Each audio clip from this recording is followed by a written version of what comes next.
and go right into my featured review for the evening, which is for Dev Patel's directorial debut, Monkey Man. So, as is the case, I'm going to do a non-spoiler review followed by a spoiler review. Once I go into spoilers, I'm going to play a clip from the trailer, and once that plays, we'll go into spoilers. So, let me go ahead and go into my non-spoiler review for Monkey Man, and to bring me into that, I'm going to read the plot summary courtesy of IMDb. Monkey Man, by the way, is in theaters now. It was released in theaters April 4th or 5th. I don't remember what I said. April 5th, last week. My voice keeps cracking. But anyway, so the premise, according to IMDb, is an anonymous young man unleashes a campaign of vengeance against the corrupt leaders who murdered his mother and continue to systemically victimize the poor and powerless. The movie is directed by Dev Patel, as I've said. Writers were Paul Angunawela and John Collee, with a story by credit by Dev Patel. The cast includes Dev Patel, Sharlto, Copley, Pitobash, Vipin, Sharma, and Sikandar, Kher. And I saw this in theaters. I saw it in Dolby Theater, in Dolby. And I was pretty excited about it just because I really like and respect Dev Patel as a performer. In particular, I loved his performance in The Green Knight. He was also in that movie in 2016, Lion, which I thought was incredibly moving and a great exercise of like a star vehicle for him in particular. Like, his performance in that movie is so moving and incredible in terms of the drama. He plays a man who is, I can't remember, he's like displaced from his home as a child, and he's adopted by Australian parents, and then it's about him in his adulthood trying to find his birth parents. And it's incredibly moving. It's beautiful. Really fantastic. So those are kind of the two big performances in his career as of late that I find really, really like stand out. The Green Knight and Lion are two very good performances from him. So the idea of him doing an action movie as his directorial debut definitely had me intrigued. I didn't know much of anything about the actual plot before I went into it. And so in fact, like, the plot summary that I read from IMDb gives a lot of detail in terms of his motivations, because, like it says, an anonymous young man unleashes a campaign of vengeance against the corrupt leaders who murdered his mother. Like, that element of the plot is something that isn't really explicitly shown or stated in the movie until probably about the halfway point. It's very clear that's his motivation, and that's what he's doing, all the things that he does in service of and in vengeance of, but we don't get the details of that until late in the movie. And I found that pretty interesting and bordering on frustrating, because the movie does something that is kind of ballsy in that it takes this backstory and conceals it from us. It takes the backstory, keeps it from us, and then goes about taking us on a ride through his experience of doing this vengeance plot without giving us the context of why he's doing it or what has happened that spurred him toward doing this big vengeance thing, going on this big violent thing. So why I say that that's a ballsy choice from him is that it's definitely something that is giving us the expectation, or is done with the expectation that we will be on board with what's going on, and that we will, like, it will hold our attention. And for the most part, it definitely does hold our attention. Like, there are sequences early in this movie where we know that he's plotting things. We know that he's orchestrating things to try to get into a certain position so that he can exact his revenge. that buildup is basically like the first act, or maybe the first like 45 minutes of the movie. And it's really solid. It's really interesting. And the way that he tells the story is really engaging, because with that absence of backstory, he needs to make it interesting visually and interesting through dialogue, to bring us to the point where we care about him exacting his vengeance and doing his whole vengeance thing. And he does a really good job of that through two avenues. One is he keeps it mysterious while giving us a little bit of hints here and there. We get flashes of the big thing that happened that spurred everything. We get flashes and details. Like we see, his hands are very badly burned. We see just flashes of images of blood and fire and a bunch of stuff without the context of it. And in addition to that, we also are guided through the story by like these very intense and kinetic fight sequences where he's credited as, the character's credited as being named Kid. He's just referred to as Kid. So I'm just going to call Dev Patel's character Kid.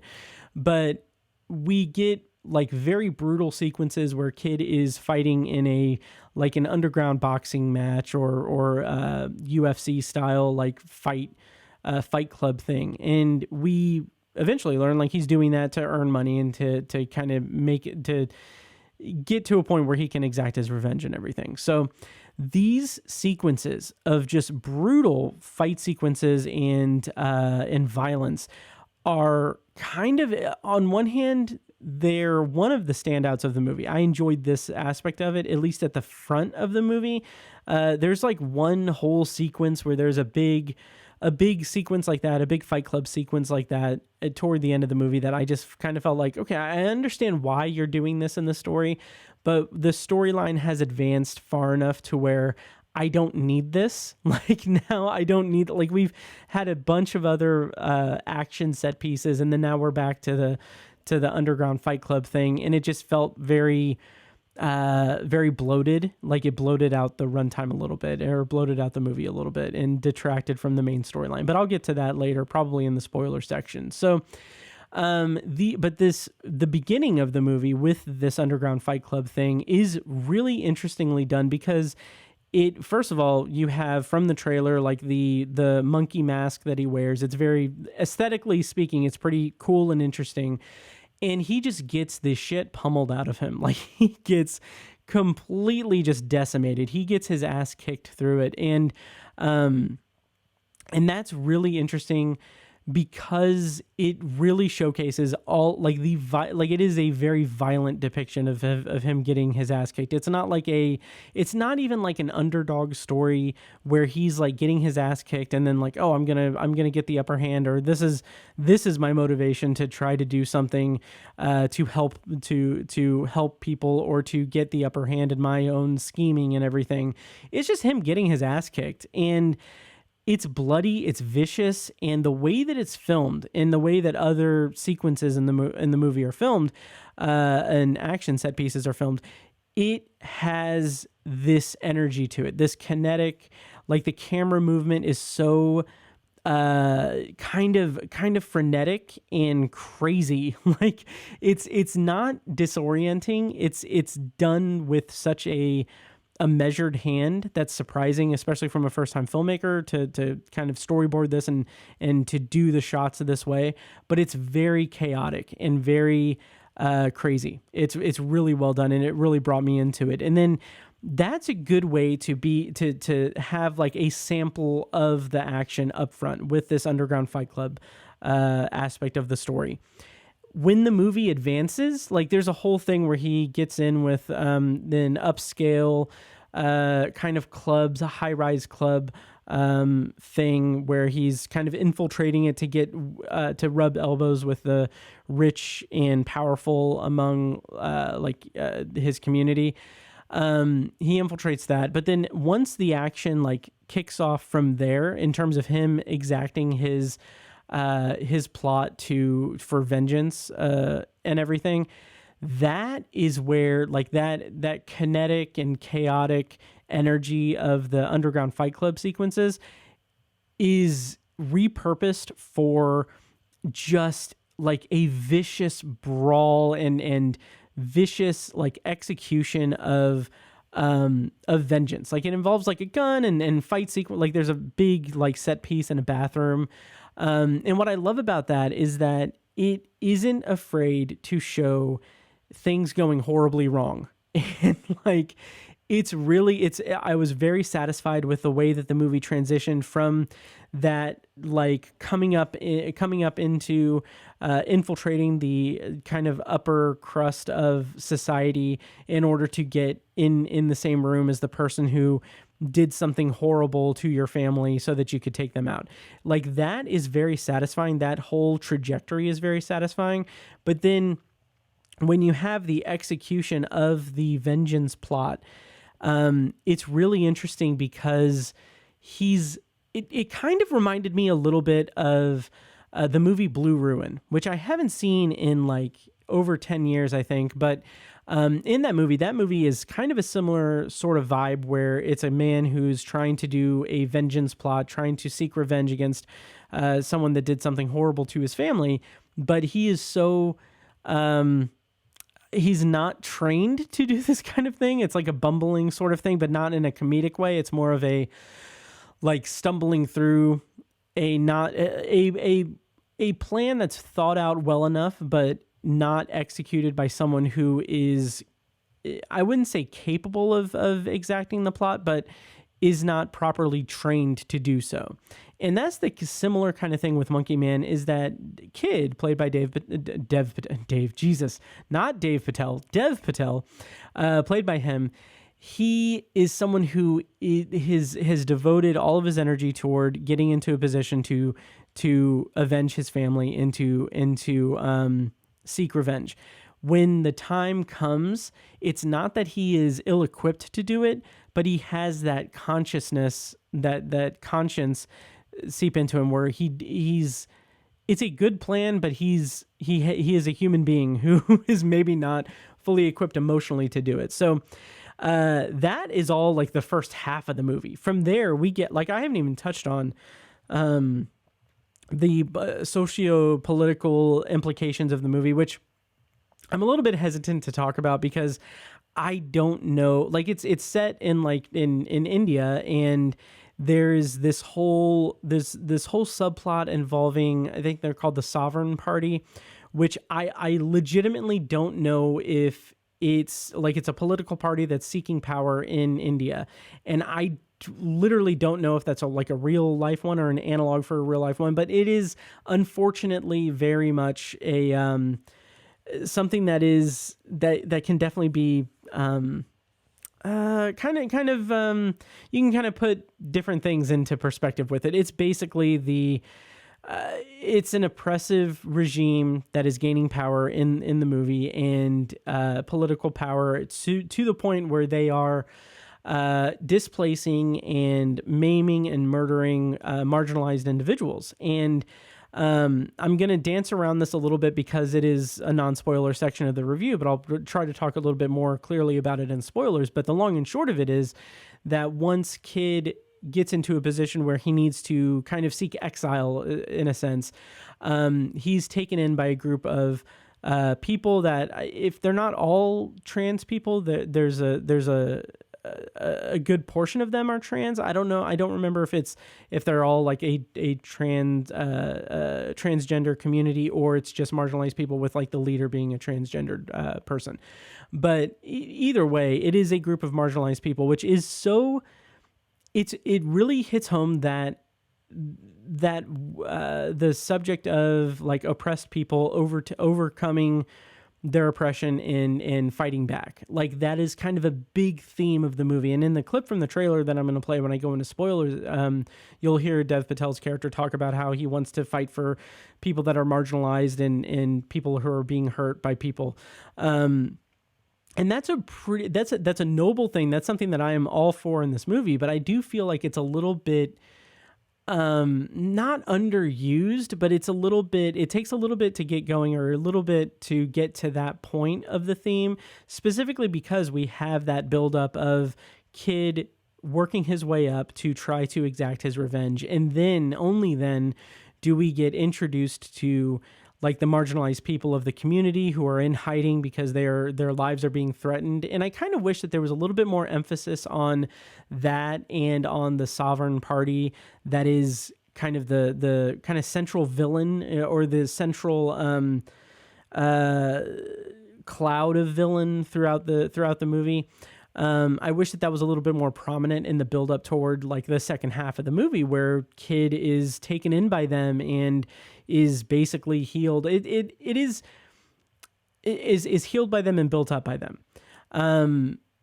Yeah, I'm still trying to dance around spoilers a little bit, but I will say that as much as I am very much pleased with that part of the plot and the trajectory of the plot as well, I do have to admit that it feels a little bit I don't know if I'd go so far as to say that it's I don't know if I'd go so far as to say that it's like not reductive, what's the word I'm looking for, derivative, but it is a kind of it is a plot that we see a lot in movies, just like the bare bones of the plot, like a person that's trying to do vengeance and then does not succeed at vengeance and then has to recalibrate and then go after to do vengeance. That is on like the skeletons of this movie are it is something that we've seen a lot in action movies. What sets it apart for sure is that kinetic and chaotic camera movements and the way that the action is visualized. Also the setting being set in India, like in terms of seeing the not only like the criminal underworld of the setting. I think the city is called like Yatana. I think I really wish I would have written that down, but like seeing the way that it depicts both like the elite of that city and the just like the underworld, the criminal element of it, the criminal underworld of it. It is so clean the way that it's done, because it kind of reminds me a little bit of a bit of a more subtle thing than what was done in Snowpiercer, and Bong Joon-ho's Snowpiercer, because throughout his journey, Kid goes through so many different ordeals and so many different interactions that he is basically bearing witness to different parts of society in his community. So like he's dealing with the upper echelon, like rubbing elbows with the people that are basically, you know, the most successful and rich and terrible human beings, while also working in the kitchen and being offered drugs and being basically befriending people in the kitchen. And then from that, like through circumstances, he stumbles into like a kind of a I don't know, like a bordello, I guess would be the word for it, like a sex building. And like, it's the movie, the movie takes us through this journey that shows so many different facets of the community and the different, like the highs and lows of community, of the community, like I said, the upper echelon, the rich, the powerful, and the subjugated, as well as the criminal element underneath all of it. And what I appreciate about that is it isn't as straightforward as it is in Snowpiercer, because Snowpiercer, it's literally they're going through different trains of the different cars in the train, and each car is a different like level of society. Like it's not as clear cut as that, but what I like is that flow of it in Monkey Man is it just goes through. It paints a vivid picture throughout the entire runtime as Kid is going through these experiences and everything. And so I don't know how much more I have to say in non-spoilers for Monkey Man, but I think the resolution, the kind of final act of the movie, is pretty solid. There's some elements of it that didn't really work for me because I feel like the person, I don't know, I guess the big finale of it, I feel like could have been, I wouldn't say could have been, but I feel like I would have enjoyed it more if it was more prominent in terms of action and resolving the story. Because once we get to the kind of end game of it, it seems like it falls a little bit flat. But despite that, though, the kind of depiction and the reveal of like what happened in his past to spur him toward this vengeance is really solid and satisfying. So it's a little bit of a double-edged sword there. Yeah, and I think that's it for the non-spoiler portion of this review.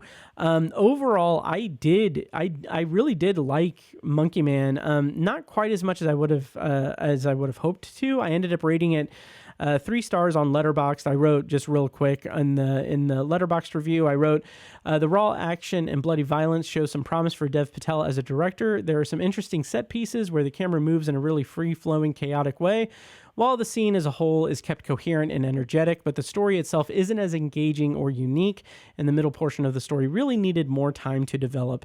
And I stand by that, and especially with his kind of entrance into the community, the underground community that takes after him, I would have liked to have more time spent with them and more time spent developing that culture, that side of the story.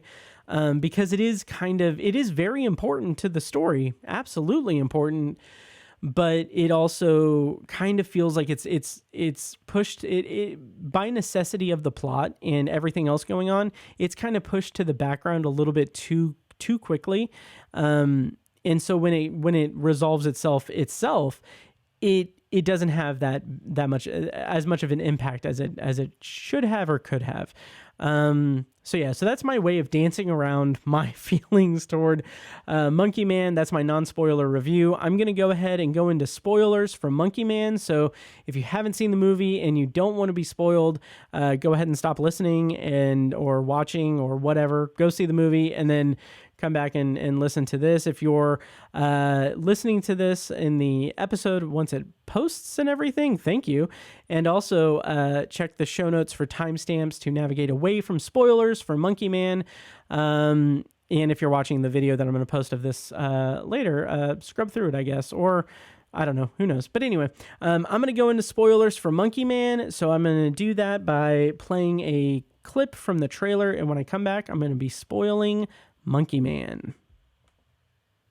In this city, the rich don't see us as people. Give me the job no one wants to do. I'll do it.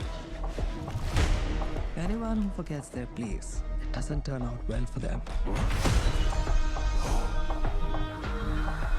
This is not the place to work if you can't handle that sort of stuff.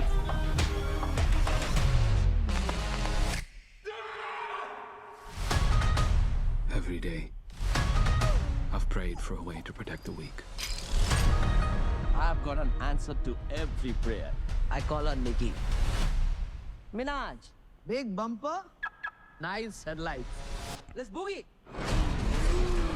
All right, so spoilers on for Monkey Man. I'm going to be spoiling the movie now, so please don't listen if you don't want to be spoiled. But one thing I want to talk about, first of all, in the spoiler section that I didn't really touch on in the non-spoiler section was, and I don't know his character's name. I feel terrible for that. But the character who is kind of his friend, who kind of befriends Kid early in the movie, the one that has the little cart that he calls Nicki Minaj. I feel like that character had a lot more potential to be a lot more fun. I think he's presented as a character who is supposed to be the comic relief, but it's really only in like one section that he does anything kind of humorous. And I don't need it to be a cookie cutter kind of comic relief story or comic relief character or anything. I just want more consistency. And I feel like that character, I think it was Alphonso, that character isn't developed enough. And because he's not developed enough, I feel like what little comic relief we have just kind of sticks out a little bit. It sticks out a little bit and makes it a little bit disjointed for me. But that's a minor quibble with it. In terms of spoilers, the action in this movie is pretty fantastic. Like, pretty fantastic. I had seen some people talk about how it's Dev Patel trying to make like a John Wick movie, and it's not. Like, John Wick is on another level in terms of action, like in fighting and everything. Like, they're not really comparable because John Wick is huge. It's a big thing. And having said that, they do name check John Wick a little bit. Like, they reference John Wick when he's buying the gun. But it's its own thing. The vengeance plot in this movie, like, let me talk about that. Let me refocus a little bit and talk about the vengeance plot, because I do appreciate the storytelling in this movie in the regard that it conceals the grand nature of the vengeance, I guess, or I don't know if that's really the right way to say it, but it conceals the thing that causes him to go on this vengeance kick. And I really like that, specifically because it's told very smartly in the sense that we don't know the extent to which he has been hurt and his family has been hurt. We can infer from context in the movie that his mother was killed in some capacity. We see these flashes here and there of blood, the river, and his hands burned. And we see flashes of his mother as well. And when he says to the guy, he says something like "blessings from my mother" as he's about to pull the trigger. We can infer from that like, okay, yes, this man is responsible for killing his mother. What I like about that is that that's all we get until like the midway point, or when he's kind of convalescing with the underground community. Until then, we don't know the extent of what he's planning for his vengeance, or exactly what he's planning to do with that. And I think that makes the botched vengeance that he does all the more thrilling, because we don't know the full extent of why he's doing this or what's causing him to do this. And because of that, it's so much more thrilling and interesting and engaging than if we had been given like a more linear plot that just shows like, oh, hey, he killed his mom and now he's seeking vengeance. It's a lot more than that. And I do give the movie a lot of credit for holding that back and keeping our attention as the audience to kind of bring us into the fold once he's been beaten all to hell and is like near death. I really, really like that.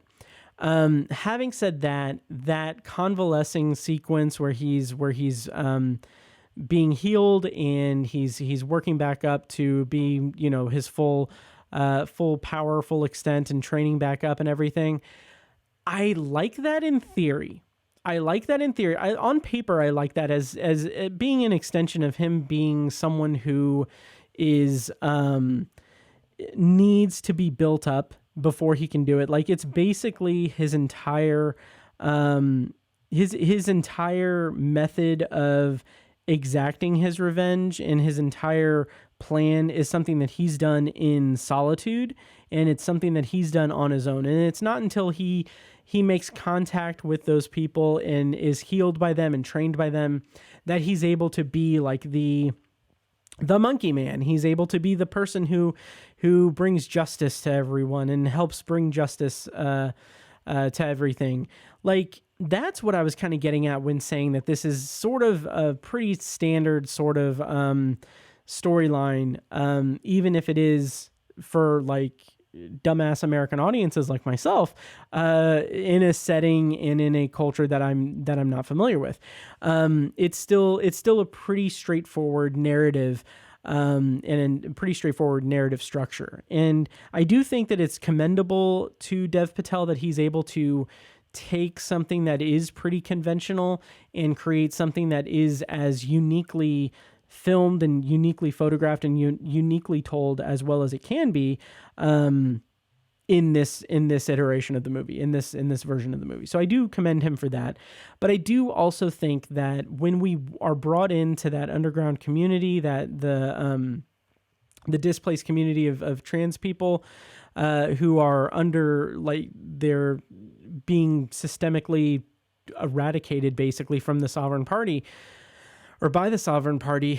I just wish that there's so much in that middle section that is devoted to Kid kind of growing back, like getting back to 100%, and having that kind of underdog story where he's just like, he's been beaten near to death and now he needs to build up. It's that training montage thing in every Rocky movie, but it's in this movie.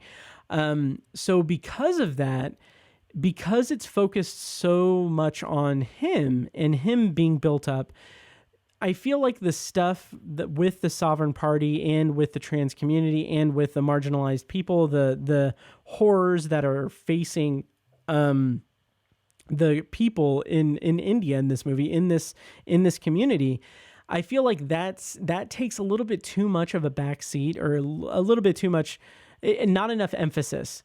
And I wanted more of that. I wanted to know more about the characters of the people who rescued him, because like we get a decent amount of stuff with them. We do. They're not two-dimensional characters by any stretch. However, when they come to his rescue at the end of the movie, when they are, helping him, like when they come to his rescue and then allow him to go after the main bad guy, I wanted to feel more connected to them, because they looked really cool. It was very cool to see them like dressed up and ready for battle and everything. But it also just felt like, okay, I know the main person, but there's not much character to anyone else in that group. It's just like they're all like one big collective. And like, I get the main point of that. Like, I understand that as a collective, they are a marginalized group that have been very much taken down by this government entity, by the people in power. And that's what's causing them to come to his aid and to fight alongside him. And that's great. That's awesome. I just wish that there was a little bit more detail about like those individual characters, those individual people in that group. And I think that because the movie puts so much emphasis on kids' build back up to being 100% and being in a position to really fight and get the upper hand on the people that are responsible for the horrors of the people that he cares about are facing. Because there's so much emphasis to that, I feel like the absence or limited experience of building up the other characters is a little bit noticeable. And the other thing is that late in the movie, that him in the underground fight, after he is the monkey man, he's able to kick ass and he's able to just completely demolish people. That's all well and good. Like, that's okay. But I also feel like it was a little bit, I don't want to say it was unnecessary, because it is pretty necessary for the arc of the character and again, it goes back to it being kind of the skeleton of this movie being a pretty straightforward, kind of underdog, upper hand person fighting back against systemic issues, with violence and everything. Like, it is a pretty standard or, commonly made movie. Commonly made movie. That's a little bit too harsh, but it is a movie that in its skeleton has been done before in several ways. So I understand structurally why we need that demonstration of Kid getting back in the ring and being able to just completely demolish his opponents in the underground fight club thing. But it also felt very, like, in light of the characters, the underground characters not being that well drawn in terms of having any type of dimension or anything. In light of that, I felt like that scene of the new and improved Kid fighting in the ring was kind of unnecessary, and it just didn't really work for me as the stepping stone toward him finally going after the people that are in charge and the people that are subjugating and murdering people. that was something that just structurally didn't work for me. The reveal, or the finally revealing what he went through and what his mother went through, and what spurred his whole experience of going after the guy for vengeance and revenge. That was really good. That was really haunting and sad. It was very, very sad and depressing, really. So that's really all I have to say about that. Yeah, and then I guess kind of the final thing about this, because I don't really have much else to say in spoilers. Well, let me before I get to the final thought on that, because I kind of want to talk about the big bad at the end of the movie. But before I get to that botched vengeance plot, that is 100% the standout of the movie for me. Like him trying to kill the guy in the bathroom and then getting his ass kicked, and it leading to that just like run through the city of like an escape plan, an improvised escape plan, was so cool. Like that was 100% the standout of the movie, was him trying to escape from that. And it even has like a little bit of that comic relief where he is like, he sees the window and he's about to jump through it, and then he just tries to jump through it, but it's a window. It's not an action movie. Like it just doesn't break. So he has to improvise from there. Like little bits and pieces like that. I kind of wish that there was a little bit more of that in the movie, but I do like the way that like, I don't know, that whole sequence really, really worked for me, even with the bigger issues I had with the movie. So like I said, that kind of lack of consistent comic relief through the movie. And also the character that joins him, his friend, God, I just had his name. I think it was Alphonso. His character, like that, I'm pretty sure that was him. But like when he joins him, like when he tells him to get in the car, when he commandeers Nicki Minaj the car, and they're driving through the city in a high-speed chase and everything, all I kept thinking was, like, why is he joining him? Like, why is he part of this? Like, what is it about him that makes him part of it, other than just needing it for the action of the moment? Maybe I missed something as to why he would be kind of tagging along, aside from it being his car. But I don't know. It just didn't really mesh well with me there. Again, the camera work in terms of that sequence was really cool. I really like how it went into that POV shot after he crashes, and you get like just the weight and severity of him slowly losing consciousness, and you get like that tension through there. It felt like a little bit like a video game cutscene, but in a good way. And then, I also wanted to talk about the axe sequence, where he has the fight in the brothel. That's the word I was looking for. The brothel, I think, with the guy with the axe. And I had just assumed that the axe was going to be used to break his handcuffs. And I think that was intentional to be about like what it was going to be. But I like that they subverted that, and I like that they didn't go that route. I thought that was pretty clever. You also get that moment where he sees the little girl under the bed and he tells her to run, as he's like bloody and disgusting because of the fight. I liked that too, as another indication of the kind of the darkness and depravity of the underworld that he's kind of drifted into in his vengeance plan. So I like that. So to kind of wrap up the spoiler review of Monkey Man, I do think that the kind of the big bad, the final kind of encounter with the head of the Sovereign Party, I don't remember his name. I think it was Zababa Shakti. That was a little bit underwhelming, I guess. Like for me, it felt like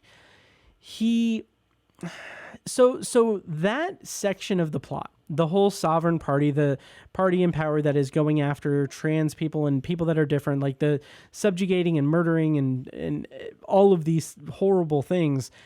That is something that is, I feel like it was a little bit inadequately built up because it is present throughout the beginning of the movie, through like little vignettes that we get just on TV, like little bits and pieces. And there's a little bit of dialogue here and there talking about him specifically. That's laying the groundwork for depicting it to be this bigger issue that Dev Patel's character is going to suddenly find himself involved in. And on the surface, that's a good way to do that. That's a good way to build that up. But I think that because they held back Dev Patel's character's backstory and his mother's backstory, because they held that back, those little bits and pieces of the main guy on TV just didn't really land all that well, or didn't really build up all that well toward the big finale of him being like the big bad of it, or what have you. So I don't know, but I did like that final confrontation. Just visually, it was interesting because he's in like a long hallway at like the top of a skyscraper, and it's just a very big, a very big kind of showcase of his power. He's like alone. He's like washing his feet, and he's in control of that. Even with the sound of the helicopter and him saying like, "Oh, my chariot awaits," or whatever, it's just like he's in such a position of power there that even then he knows that he's in charge and what have you. Like that's kind of standard fare a little bit, but it's also pretty well done, pretty well drawn as well. So I did like that final kind of encounter with him, even though it is kind of, I don't know, the overall ending kind of just was okay. It was mildly satisfactory, I guess would be the way that I would describe it. I don't know. Overall, it was a decent movie. I do think that as a directorial debut, I think that it's very solid, and it makes me very eager to see what Dev Patel does next as a director, which is something I always say. I feel like that might be a little bit of a cop-out of a wrap-up thing whenever I talk about it, like, oh, this person whose work I respect has gone into another medium.